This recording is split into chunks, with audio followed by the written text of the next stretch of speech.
हाँ तो प्यारे विद्यार्थियों, कैसे हैं आप सभी। उम्मीद करता हूँ बहुत ही अच्छे से होंगे। और हाँ, अगर आप 2026 के कैंडिडेट हैं और मैट्रिक का बोर्ड परीक्षा 2026 में देने वाले हैं तो आज के इस वीडियो को कंप्लीट मतलब पूरा जरूर देखिएगा, क्योंकि आज की इस क्लास में 10th साइंस जानते हैं ना, विज्ञान के फिजिक्स, केमिस्ट्री और बायोलॉजी तीनों सब्जेक्ट के कुछ चुने गए इंपोर्टेंट ऑब्जेक्टिव क्वेश्चन बताने वाले हैं जो आपके परीक्षा के लिए बहुत ज्यादा महत्वपूर्ण है। अभी से ही आप लोग चैप्टर को तो अच्छे से पढ़ना ही है, साथ में ऑब्जेक्टिव क्वेश्चंस को भी एकदम बेहतरीन तरीका से पढ़ना है। तो हमारे इस चैनल को सब्सक्राइब जरूर कर लीजिए, क्योंकि यहाँ पर आप लोगों को प्रत्येक दिन इस तरह के क्वेश्चंस पढ़ने को मिलेगा। ध्यान दीजिएगा, आज के इस लेक्चर में टॉप साइंस के इंपोर्टेंट गेस क्वेश्चन 2026 के लिए बताने वाले हैं, ठीक है, जो कि आप लोगों को संजीव एकेडमी यूट्यूब चैनल पर देखने को मिल रहा है। तो प्लीज आप सभी से रिक्वेस्ट है कि हमारे इस चैनल को सब्सक्राइब और इस वीडियो को अपने दोस्तों में शेयर जरूर करें।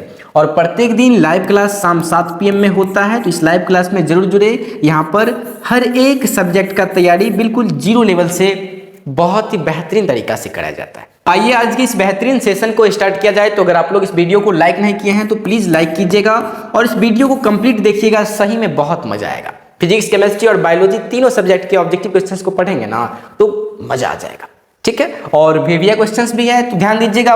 पहला क्वेश्चन आप सभी के सामने स्क्रीन पर ध्यान दीजिएगा, बहुत ही प्यारा सा क्वेश्चन और एग्जाम के लिए इंपोर्टेंट क्वेश्चन में है, दाढ़ी बनाने में कौन दर्पण प्रयुक्त होता है। अक्सर दाढ़ी बनाने में मतलब हजामती दर्पण में किस दर्पण का प्रयोग किया जाता है, समझे ना। ऐसे भी प्रश्न आपसे पूछा जाएगा, तो आप लोगों को याद रखना है कि दाढ़ी बनाने में अवतल दर्पण का प्रयोग किया जाता है। किसका प्रयोग किया जाता है? दाढ़ी बनाने में अवतल दर्पण का। अच्छे से याद कर लीजिए। और ऐसे भी प्रश्न अगर आपसे पूछा जाए कि हजामती दर्पण में किस दर्पण का प्रयोग किया जाता है, तो इसका भी जवाब अवतल दर्पण होगा। और अगर आपसे पूछा जाए साइड मिरर में किस दर्पण का प्रयोग किया जाता है, तो आप लोग याद रखिएगा उत्तल दर्पण का प्रयोग गाड़ी के साइड मिरर के रूप में किया जाता है। कंप्लीट है। अगला क्वेश्चन पढ़िएगा ध्यान से। किस उपकरण में धन का मतलब जानते हैं ना, पॉजिटिव मतलब प्लस और ऋण मतलब ऋणात्मक निगेटिव माइनस का चिन्ह किस में नहीं होता है। मतलब किस उपकरण में प्लस और माइनस का चिन्ह नहीं होता है, किस उपकरण में। एमीटर में होता है, वोल्ट मीटर में भी प्लस माइनस का चिन्ह होता है और विद्युत सेल में तो प्लस माइनस होता ही है। तो बात करें कुंडली में, तो कुंडली में है ना, इसमें प्लस माइनस का साइन नहीं होता है, मतलब इस उपकरण में धन और ऋण का चिन्ह नहीं होता है। समझे बात को, तो इसको याद रखिएगा। क्वेश्चन है कि सरल सूक्ष्मदर्शी में किसका उपयोग होता है। सरल सूक्ष्मदर्शी जानते हैं ना, छोटे छोटे चीजों को देखने के लिए, मतलब छोटे छोटे चीजों को देखने के लिए किसका प्रयोग किया जाता है, किसका उपयोग किया जाता है। तो याद रखिएगा कि छोटे छोटे चीजों को मतलब सरल सूक्ष्मदर्शी में उत्तल लेंस का प्रयोग किया जाता है। इसका प्रयोग किया जाता है, तो सरल सूक्ष्मदर्शी में उत्तल लेंस का प्रयोग किया जाता है। याद हो गया क्या कि सरल सूक्ष्मदर्शी में किस लेंस का उपयोग किया जाता है, तो उत्तल लेंस का। आपको यहाँ पर लेंस नहीं भी दिया जाएगा, सीधा आपसे पूछा जाएगा कि सरल सूक्ष्मदर्शी में किसका उपयोग होता है। ऑप्शन में दर्पण भी रहेगा और लेंस भी, तो याद क्या रखना है, उत्तल लेंस। Option D correct. अगला ये है आपके केमिस्ट्री का क्वेश्चन। संगमरमर क्या है क्वेश्चन, संगमरमर, इसी का दूसरा नाम बाबू होता है खड़िया। क्या होता है? खड़िया। तो ध्यान से सुनिएगा कि संगमरमर का रासायनिक सूत्र क्या है। तो संगमरमर का रासायनिक सूत्र कैल्शियम कार्बोनेट मतलब CaCO3 होता है। संगमरमर का रासायनिक सूत्र क्या होता है? CaCO3 मतलब calcium carbonate. Option number A एकदम करेक्ट। ओके, अगला क्वेश्चन। ये क्वेश्चन बायोलॉजी से है। क्वेश्चन में ये डैश जगह दिया गया है, मतलब खाली स्थान में आपको भरना है कि वन संपदा का एक उदाहरण है। वन, तो वन संपदा का एक उदाहरण क्या है? मिट्टी, लकड़ी, तांबा या फिर एल्यूमिनियम। तो वन संपदा का एक उदाहरण लकड़ी हो जाएगा। क्या हो जाएगा? लकड़ी। वन संपदा का उदाहरण लकड़ी। ऑप्शन नंबर बी सही। बहुत ही इंपॉर्टेंट क्वेश्चन है। अगला क्वेश्चन, इंसुलिन की कमी से क्या है क्वेश्चन, कि इंसुलिन की कमी से होता है। अगर किसी के शरीर में इंसुलिन का कमी हो जाता है तो उसके शरीर में कौन सा रोग होगा। तो आप लोगों को पता होगा कि घेंघा रोग किसके कमी से होता है, तो आयोडीन की कमी से घेंघा रोग होता है। किसकी कमी से? आयोडीन की कमी से घेंघा रोग होता है, ठीक है। और अगर आपसे पूछा जाए इंसुलिन की कमी से, तो इंसुलिन की कमी से मधुमेह होता है। क्या होता है? तो इंसुलिन की कमी से मधुमेह, ऑप्शन सी करेक्ट। अगला प्रश्न, खुला परिसंचरण तंत्र, क्या है क्वेश्चन में कि खुला परिसंचरण तंत्र किस में पाया जाता है? तो खुला परिसंचरण तंत्र कॉकरोच में पाया जाता है। किस में पाया जाता है? कॉकरोच में, ऑप्शन नंबर बी सही है ना। क्या? तो खुला परिसंचरण तंत्र किस में पाया जाता है? कॉकरोच में पाया जाता है, ऑप्शन नंबर बी को याद रखना है।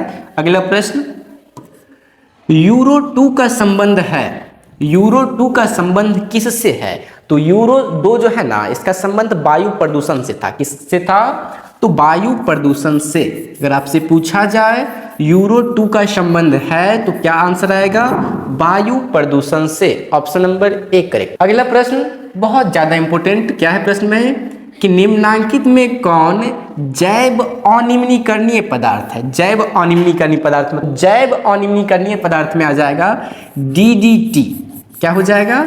जैव अनिम्नीकरणीय पदार्थ अगर आपसे पूछा जाए तो इसका करेक्ट आंसर DDT हो जाएगा। ओके, अगला प्रश्न, हाँ ये क्वेश्चन बहुत ज्यादा आसान और परीक्षाओं में पूछे जाते हैं, और ये क्वेश्चन बायोलॉजी का है। किसका है? तो जीव विज्ञान का। क्वेश्चन में बताना है आपको क्लोरोफिल वर्णक का रंग कैसा होता है। क्लोरोफिल वर्णक का रंग कैसा होता है? 4 ऑप्शन है आपके सामने, हरा होता है, नीला, लाल या फिर सफेद। तो याद रखिएगा क्लोरोफिल वर्णक का रंग बाबू हरा होता है। कैसा होता है? क्लोरोफिल वर्णक का रंग हरा होता है, ऑप्शन नंबर ए करेक्ट। अगला प्रश्न, सभी क्वेश्चन को एकदम आराम से अच्छे से पढ़ते जाइएगा, और अभी से ही अगर आप लोग इस तरह के क्वेश्चंस को प्रत्येक दिन पढ़ना चाहते हैं और अभी से ही अच्छा तैयारी करना चाहते हैं, तो प्लीज़ हमारे चैनल को सब्सक्राइब जरूर कर दीजिएगा और इस वीडियो को अपने दोस्तों में शेयर जरूर करिएगा। और शाम 7 PM है ना, एकदम फ्री में आप लोगों को लाइव क्लास करवाया जाता है, तो वहाँ पर जरूर ज्वाइन कीजिएगा। अगर आप बेहतर करना चाहते हैं तो बहुत बेहतर कर सकते हैं एकदम फ्री में, ठीक है ना। अगला क्वेश्चन कि स्पेक्ट्रम प्राप्त करने के लिए किसका उपयोग होता है? स्पेक्ट्रम, तो याद रखिएगा स्पेक्ट्रम प्राप्त करने के लिए प्रिज्म का उपयोग किया जाता है। किसका उपयोग किया जाता है? स्पेक्ट्रम प्राप्त करने के लिए बाबू प्रिज्म का उपयोग किया जाता है। किसका उपयोग? Prism, option D. ये भी क्वेश्चन आपको याद रखना है। और प्रिज्म बाबू कितने सतहों से घिरा रहता है? तो एक प्रिज्म 5 सतहों से घिरा रहता है। कितना सतह से? एक प्रिज्म 5 सतहों से घिरा रहता है। ये भी आपसे पूछा जा सकता है, तो याद रखना पड़ेगा। अगला क्वेश्चन कि चालक का प्रतिरोध निर्भर नहीं करता है। चालक का जो प्रतिरोध है यह किस पर निर्भर नहीं करता है? 4 ऑप्शन है।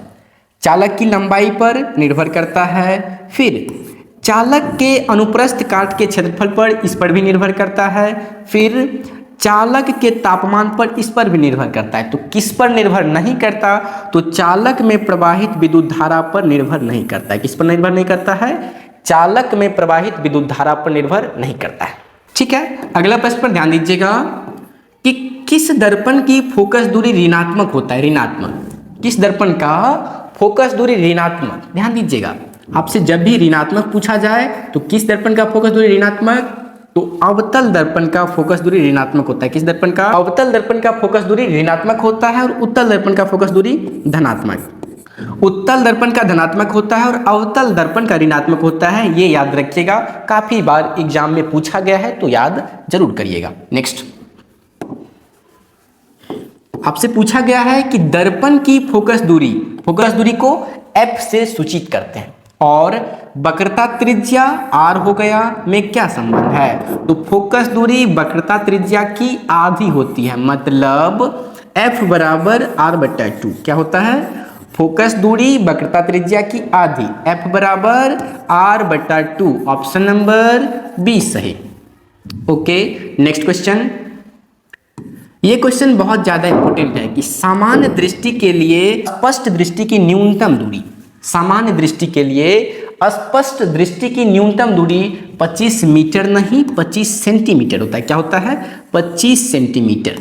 ऐसे भी आपको ऑप्शन में देखने को मिलेगा, 25 सेंटीमीटर याद रखना है। क्या याद रखना है? 25 सेंटीमीटर। नेक्स्ट, आकाश का रंग नीला प्रतीत होता है। आकाश का रंग जो नीला प्रतीत होता है वह किसके कारण प्रतीत होता है? तो याद रखना है कि आकाश का रंग प्रकाश के प्रकीर्णन के कारण नीला दिखता है। किसके कारण नीला दिखता है? प्रकाश के प्रकीर्णन के कारण, ऑप्शन नंबर बी सही। अगला प्रश्न, किस दर्पण से वस्तु का प्रतिबिंब बड़ा बनता है? किस दर्पण से वस्तु का प्रतिबिंब बड़ा बनता है? ऑप्शन 4 आपके सामने, समतल दर्पण से, अवतल दर्पण, उत्तल दर्पण। इसका आंसर आप लोग कमेंट बॉक्स में जरूर लिखिएगा। देखते हैं कौन कौन विद्यार्थी इसका आंसर जानते हैं और कौन कौन विद्यार्थी इस वीडियो को पूरा देखें, ठीक है ना, इससे पता चल जाएगा। तो इसलिए आप लोग इसका आंसर कमेंट बॉक्स में जरूर लिखिएगा। अगला प्रश्न, ये क्वेश्चन बहुत ज्यादा इंपॉर्टेंट, ऐसा मात्रक वाले प्रश्न बहुत ज्यादा महत्वपूर्ण है। विभवांतर का ऐसा मात्रक, तो विभव एवं विभवांतर है ना, विभव एवं विभवांतर दोनों का ऐसा मात्रक बाबू बोल्ट होता है। बोल्ट को भी लिखा जाता है, समझे ना। विभवांतर का ऐसा मात्रक बोल्ट, याद रखिएगा।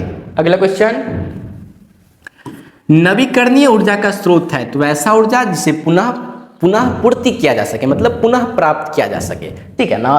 तो सूर्य से प्राप्त ऊर्जा मतलब सौर ऊर्जा, क्या हो जाएगा, सौर ऊर्जा। प्रकाश का प्राथमिक वर्ण कौन है? वर्ण का मतलब क्या होता है? तो वर्ण का मतलब रंग होता है, ठीक है ना। तो प्रकाश का प्राथमिक रंग लाल भी है, नीला भी है और हरा भी है, मतलब इनमें से सभी प्रकाश का प्राथमिक रंग है। ओके, आज के इस वीडियो में हमने आप लोगों को फिजिक्स, केमिस्ट्री और बायोलॉजी के इंपॉर्टेंट क्वेश्चंस बताए। उम्मीद करता हूं कि आप लोग इस सभी प्रश्न को अच्छे से पढ़ लिए होंगे और अगर आप लोग ध्यान से पढ़े होंगे तो सभी प्रश्न आप लोगों को अच्छे से याद भी हो गया होगा। तो अगर आप लोग प्रत्येक दिन इसी तरह के प्रश्न पढ़ना चाहते हैं तो हमारे चैनल को सब्सक्राइब और प्लीज आप सभी लोग इस वीडियो को अपने दोस्तों में शेयर जरूर करें, है ना। और लाइव क्लास प्रत्येक दिन शाम 7 बजे से एकदम फ्री में होता है, ठीक है, जहां से आप लोग बहुत बेहतर कर सकते हैं। और बोर्ड एग्जाम 2026 में तो अगर आपका भी सपना है कि अब की बार 450 पार, तो यकीन मानिए अगर आप प्रत्येक दिन लाइव क्लास में जुड़ते हैं तो आपका सपना जरूर साकार होगा। तो मिलते हैं आप सभी से नेक्स्ट वीडियो में। बाकी आज का वीडियो आप लोगों को कैसा लगा कमेंट बॉक्स में जरूर लिखिएगा। मिलते हैं आप सभी से नेक्स्ट क्लास में, तब तक आप लोग पढ़ते रहिए, हंसते रहिए, मुस्कुराते रहिए। ओके।